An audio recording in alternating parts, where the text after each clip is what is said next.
C.Clement presents Let's Pray for the Culture.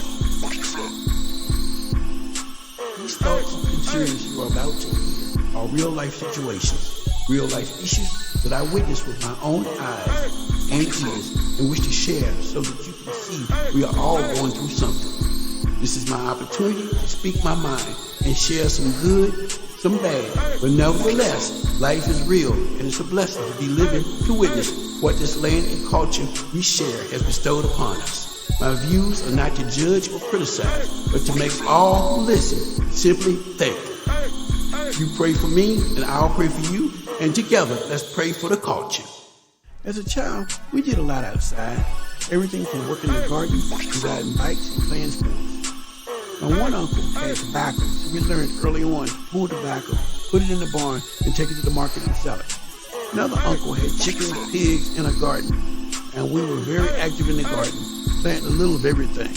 Then we had fruit trees where we would pick apples, plums, pears, and blackberries, and we were very active around the farm also. Then we had no choice but to work outside because that was the life my family lived. Like most Southern families, we had a big family. My grandmother and grandfather on my mother's side had 11 children. The men were strong as oxen. The women held the family together. They were strong-willed and determined because they took care of their families and made sure everyone ate regardless of how much money we had. I can never remember being without food or no meal at all. There might have been a chicken less on the yard and a pig less in the pen because they were part of the Sunday dinner. But again, we never missed a meal. In the black community, diet and exercise is extremely important as our ancestors ate whatever they could muster up. And I'm sure much of it was not healthy at all. But as I grew up, we ate every part of the pig, cow every now and then, good old buttermilk biscuits, fried chicken, potato salad, mac and cheese, and garden vegetables with every Sunday meal. And we had Kool-Aid, lemonade, sweet tea for beverages, and sweet potato pie, banana pudding, pound cake, and ice cream for desserts. Mama used to cook with lard, fatback for seasoning, and salt was a mainstay on the table. But those were the good old days. Now, who can resist that kind of cooking? Well, today, literally none of that is good for us anymore. And God knows it's no good for the kids today either.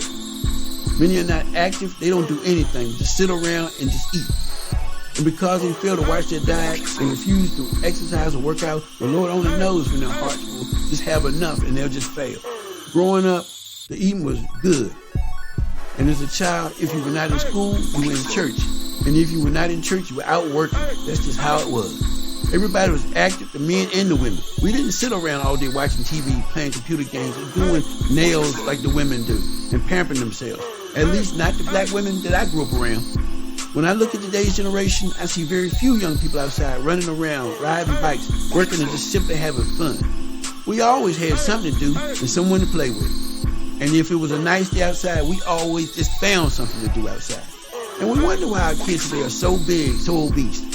We wonder why many in our community have heart problems, kidney issues, suffering with gout, heart disease, cancer of the pancreas, breast cancer, diabetes, dialysis, which is so rampant in our community. Yes, our parents were a bit out of shape as they got older, but it wasn't because they stayed in the house and just were lazy and did nothing. A lot of it had to do with diet, inherited traits, and just genes. There are some differences today. Foods are more processed and contain more pesticides than in the past. And that is caused disease by itself. And then it depends on where they live. It's not safe for kids to be outside anymore. So what's the solution?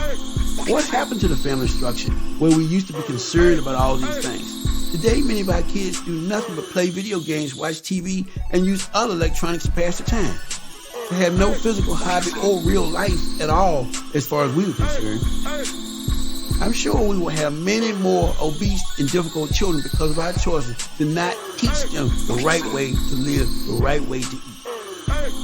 So to summarize this entire conversation and have you understand me, we must instill the importance of diet, exercise, and the need to drink more water to today's generation. And perhaps they too will be healthy as an ox to get to 100 years of age and be able to enjoy life as old men and old women and not need to have physical health caregivers or healthcare professionals to assist them with daily living. So if we want our kids to do better and be better, we have to teach our kids better. Again, I pray for you, you pray for me, and together let's pray for the culture.